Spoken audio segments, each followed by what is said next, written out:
بسم اللہ الرحمن الرحیم۔ میرا نام محمد نواز، میرا تعلق پاکستان گلگت بلتستان سے ہے۔ میں اللہ کے نام سے شروع کرتا ہوں جو بڑا مہربان اور نہایت رحم کرنے والا ہے۔ تنقید کا خوف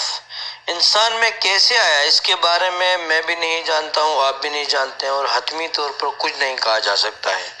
یہ ایک بڑا خوف بن چکا ہے جس کا انسان کو ہمیشہ سامنا کرنا پڑتا ہے، سامنا رہتا ہے، شکلیں بدل بدل کر یہ آتا رہتا ہے۔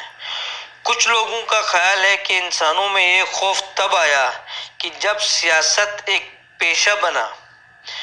یعنی سیاست لوگوں نے پیشہ بنا دیا ایک سیاست کو۔ کچھ اور لوگوں کا کہنا ہے کہ یہ خوف انسانوں میں اس وقت آیا جب خواتین نے بننا سنورنا شروع کر دیا، میک اپ کرنا شروع کر دیا، بیوٹی پارلر بننے شروع ہو گئے، بننے سنورنے کا کاروبار شروع ہو گیا۔ میری نظر میں یہ خوف کا آغاز ہوا ان طاقتور لوگوں سے جو دوسروں کا مال جائیداد ہڑپ کر لیتے ہیں، دوسروں کا مال جائیداد ہڑپ کر لیتے ہیں اور پھر اپنے اس ایکشن کو جواز دینے کے لیے، یعنی حرام کھا لیا، کسی سے چوری کر لیا، بینک سے لے لیا، فراڈ کر کے لے لیا، ڈکیتی کر لی، اس کے بعد یعنی کہ اس چیز کو، یعنی جو دوسروں کا مال اٹھا لیتے ہیں، لے لیتے ہیں، ہڑپ کر لیتے ہیں، اور پھر اپنے اس ایکشن کو جواز دینے کے لیے انہوں نے یہ جو حرکت کی ہے اس کو پروف کرنے کے لیے، اس کو سچ ثابت کرنے کے لیے، اس کو غلط ثابت کرنے کے لیے، یعنی کہ انہوں نے اچھا کیا، یہ چوری کر کے ہڑپ کر کے صحیح کیا، یہ ثابت کرنے کے لیے دوسروں کو تنقید کا نشانہ بناتے رہتے ہیں، بناتے ہیں، کوشش کرتے ہیں، بناتے رہتے ہیں۔ کبھی غور سے دیکھیں آپ کی سارے چور ان لوگوں پر، آپ جس دور میں بھی یہ ویڈیو سنیں گے آپ اپنے ارد گرد، اپنے علاقے، اپنے حالات کو دیکھیں، کبھی غور سے دیکھیں کہ سارے چور ان لوگوں پر تنقید کرتے نظر آئیں گے آپ کو جن کی وہ چوری کرتے ہیں، چاہے وہ حکومت کی چوری کرتے ہیں، چاہے وہ بینک کی چوری کرتے ہیں، چاہے کسی طرف فراڈ کرتے ہیں، چاہے کسی کو نقصان دے کے چوری کرتے ہیں،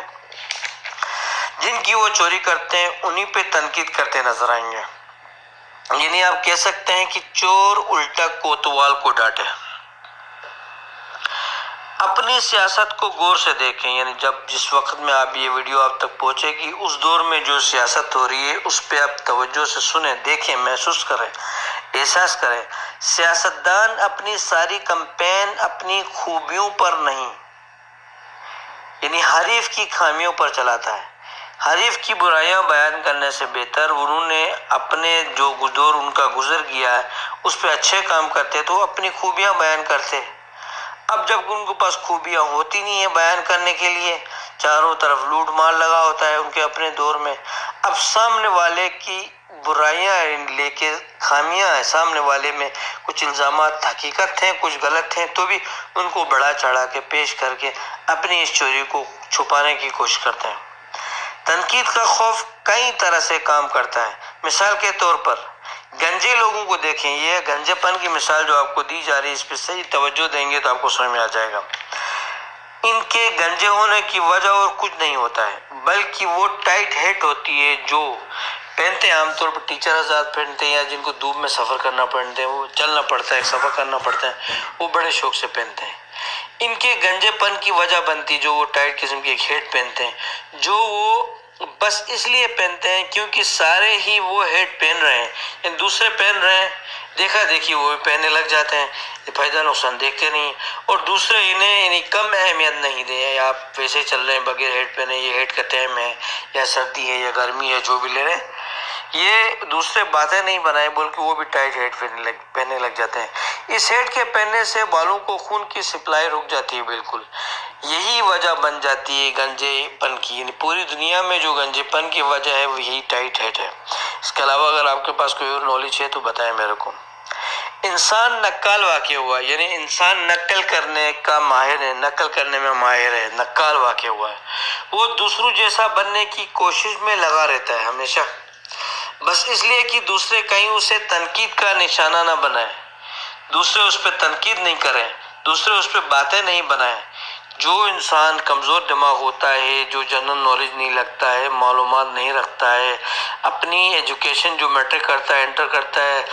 second year, third year, fourth year, جو بھی پی ایچ ڈی بھی کر لیتا ہے، ڈاکٹر بن جاتا ہے، انجینئر بن جاتا ہے، وہ اپنی جو ریگولر کی تعلیم کے علاوہ دوسری کتابیں نہیں پڑھتے ہیں، قرآن مجید کو ترجمہ و تفسیر کے ساتھ نہیں پڑھتے ہیں، اسلامی کتابوں پہ بالکل توجہ نہیں دیتے ہیں، نماز اور روزہ پابندی سے نہیں رکھتے ہیں، یہ ان لوگوں کا خیال ہوتا ہے جو دوسروں کی باتوں، دوسرے ان پہ تنقید کرتے ہیں بول کے اس پہ پریشان ہوتے رہتے ہیں ہمیشہ۔ اپنے آپ نے کبھی نوٹ کیا کہ خواتین شاذ و نادری گنجی ہوتی ہیں؟ کیوں؟ کیونکہ وہ سر پر جو ٹوپی یا کپڑا یا اسکارف یا رکھتی ہیں یا دوپٹہ رکھتی ہیں وہ ڈھیلا ڈھالا ہوتا ہے۔ خواتین اکثر، اگر آپ کسی اسلامی کنٹری میں سن رہے ہیں تو خواتین اللہ تعالیٰ نے حکم دیا ہے کہ وہ اپنے بالوں کو چھپائیں، پردہ کریں، غیر مردوں سے بالوں کو چھپائیں، اس لیے وہ اسکارف پہنتی ہیں یا دوپٹہ پہنتی ہیں، وہ بھی ڈھیلا ڈھالا ہوتا ہے، اس لیے وہ گنجی نہیں ہوتی ہیں۔ کیونکہ خواتین بس اپنا حسن نکھارنے اور اچھا نظر آنے کے ساتھ ساتھ اسلام کے قوانین کو فالو کرتے ہوئے یہ اسکارف یا دوپٹہ پہنتی ہیں، مردوں کی طرح مجبور نہیں ہے۔ جیسے مرد کسی کی دیکھا ہی دیکھی نقل کرتے ہیں، خواتین میں یہ بات نہیں ہوتی ہے۔ لیکن اس کا مطلب یہ نہیں ہے کہ عورتوں میں کوئی تنقید کا خوف نہیں ہوتا ہے، عورتوں میں تنقید کا بھی خوف ہوتا ہے۔ خواتین کو ہر سال نئے کپڑے چاہیے ہوتے ہیں، نئے کپڑوں کا کریز ہوتا ہے ان کے پاس، ہر عید میں نئے کپڑے ہونے چاہیے، ہر کہیں شادی جائیں انہیں نئے کپڑے ہونے چاہیے۔ بس اس خوف کی وجہ سے کہ پرانے فیشن کے کپڑے پہن کر وہ کہیں باہر نکلتے ہیں، کہیں پارٹی میں جاتی ہیں، تو یعنی لوگ یہ نہیں کہیں کہ یہ آپ وہی پرانے کپڑے پہن کے آئی ہیں، وہ نکلو تو ان پر تنقید نہ ہو۔ یہی معاملہ نئی کاروں کا بھی، یعنی سالانہ نئی کار لینے کا بت سوار ہوتا ہے جو کسی میں ہر انسان نئے ماڈل کی کار لینے کے پیچھے بھاگتا رہتا ہے، یعنی پرانے فیشن کی گاڑی کی وجہ سے ان پر تنقید نہ ہو، یعنی آیا 2-3 سال سے یہ گاڑی رکھی ہوئی تو نے بولا تو کیا ہوا، ٹھیک ہے۔ اس بات سمجھنے کے لیے وہ عام آدمی کے لیے نئی کار سالانہ لینا بہت مشکل بات ہوتی ہے، بہت مشکل کام ہوتا ہے بڑے کاروباری کے علاوہ۔ جو درمیانے طبقے کے لوگ ہوتے ہیں وہ نئی گاڑی لینے اگر چینج کرتے ہیں تو وہ ہر جگہ ہاتھ پیر مارتے ہیں، ہر جگہ منہ مارتے ہیں، نہ حرام دیکھتے ہیں نہ حلال دیکھتے ہیں، ہر جگہ ہاتھ پیر مار کر وہ نئی گاڑی لینے کی کوشش کرتے ہیں۔ اس کو سمجھنے کی کوشش کریں کہ انسان تعلقات کے حوالے سے، چلو آئیے ہم دیکھتے ہیں کہ اس کو سمجھنے کی کوشش کرتے ہیں کہ انسانی تعلقات کے حوالے سے خوف کیسے اثر انداز ہوتا ہے، یعنی انسان پر خوف کیسے اثر انداز ہوتا ہے، ٹھیک ہے۔ میں امید کرتا ہوں کہ آپ میرے چینل کو لائک اور سبسکرائب کریں گے اور بیل آئیکن پر بھی کلک کریں گے، ٹھیک ہے جی۔ اس مثال کو دیکھتے ہیں جی، ہر انسان جو ذہنی پختگی کی عمر کو یعنی تقریباً 35 سے لے کے 40 سال تک پہنچتا ہے، تو 35-40 سال والے حضرات آپ سن رہے ہوں گے تو آپ کو اندازہ ہوگا، آپ اپنے گریبان میں جھانک کر دیکھیں تو وہ ان کہانیوں پر یقین کھو دیتا ہے، یعنی یقین اس کا کم ہونے لگتا ہے۔ جو اس کے بڑے یا اس کے پادری یا اس کے بزرگ، گھر کے بزرگ، خاندان کے بزرگ، علاقے کے بزرگ، جو دہائیوں سے سائنسی ایجادات اور دریافتوں سے پہلے بتا رہے ہوتے تھے، مگر آج بھی عام آدمی صدیوں پرانی خیالی کہانیوں اور قصوں کا انکار کرنے سے شرماتا ہے۔ بعض لوگ ایسے بھی ہیں پرانی کہانیوں قصوں کا انکار کرنے سے شرماتے ہیں۔ ایسا کیوں ہے؟ ایسا اس لیے ہے کہ کیونکہ انسان تنقید کے خوف کا شکار ہے۔ تاریخ ایسی مثالوں سے بری پڑی ہے، اگر آپ غور سے دیکھیں، پڑھیں، سنیں تو جاننے کی کوشش کریں تو جب لوگوں کو جلایا گیا، قتل کیا گیا صرف اس بات پر کہ انہوں نے ان غیر سائنسی اور غیر حقیقی باتوں کو اور قصوں اور کہانیوں کو ماننے سے انکار کیا گیا، انہیں قبول کرنے سے انہوں نے انکار کر دیا، کیونکہ انہوں نے بتوں کی پوجا، بتوں کے وجود کا انکار کیا۔ اس لیے یہ بات باعث حیرت نہیں ہے کہ ہمیں وراثت میں یہ چیزیں ملی ہیں، یہ تنقید ملی ہے، یہ یعنی بغیر نصیحت کے زندگی گزارنے کا جو دور ملا ہے ہمیں وراثت میں ملا ہے۔ ہم ایسی چیزوں کے کرنے سے ڈرتے ہیں جو عموماً عوام الناس کو قابل قبول نہیں ہے۔ عوام الناس مطلب آپ کے ارد گرد جو لوگ ہیں ان کو قابل قبول نہیں ہوتا، ہم وہ نئی قدم نہیں اٹھاتے، نئے اسٹیپ اٹھانے سے ڈرتے ہیں، یعنی اور ساتھ میں ہمارے عوام الناس جو ہوتے ہیں وہ تنقید کریں، تنقید کرتے ہیں اگر آپ کوئی نئے قدم اٹھائے تو اس لیے ڈرتے ہیں۔ کچھ زیادہ پرانی بات تو نہیں ہے، دنیا کے بہت سے ملکوں میں تنقید پر لوگوں کو سخت سزائیں تک دی جاتی تھی۔ یاد رکھیں، تنقید کا خوف انسان کی آگے بڑھنے کی لگن کو، اس کی اسٹرگل کو، اس کی قابلیت کو، اس کے اندر کے جنون کو چھین لیتا ہے۔ اس کی امیجینیشن کی پاور کو تباہ کر دیتا ہے۔ فیصلہ کرنے کی صلاحیت، اس کی فیصلہ کرنے کی صلاحیت، ڈیسیژن لینے کی صلاحیت اس کو تباہ کر دیتا ہے۔ خود پر اس کا انحصار ختم کر دیتا ہے، یعنی اب خود فیصلہ کرنے کی صلاحیت۔ دوسرے چاچا، ماموں، خالہ، خالو، بڑی بابی، بڑا بھائی، اماں، وہ فیصلہ کریں گے، ابو بتائیں گے تو میں کروں گا والی بات کرتے رہتا ہے، کوئی بھی لڑکا ہو یا خاتون ہو، اور کئی اور طریقوں سے اس کی شخصیت کو مجروح کر دیتا ہے۔ دوسروں پہ اعتماد کرنا، دوسروں کو فیصلوں پہ زندگی گزارنا بہت بڑا مسئلہ ہوتا ہے۔ انسان خود خراب ہو جاتا ہے، اس میں فیصلہ کرنے کی صلاحیت ختم ہو جاتی ہے۔ کبھی آپ ایسا نہیں کریں، اچھے کریں، برے کریں، صحیح کریں، غلط کریں، خود فیصلے لیں،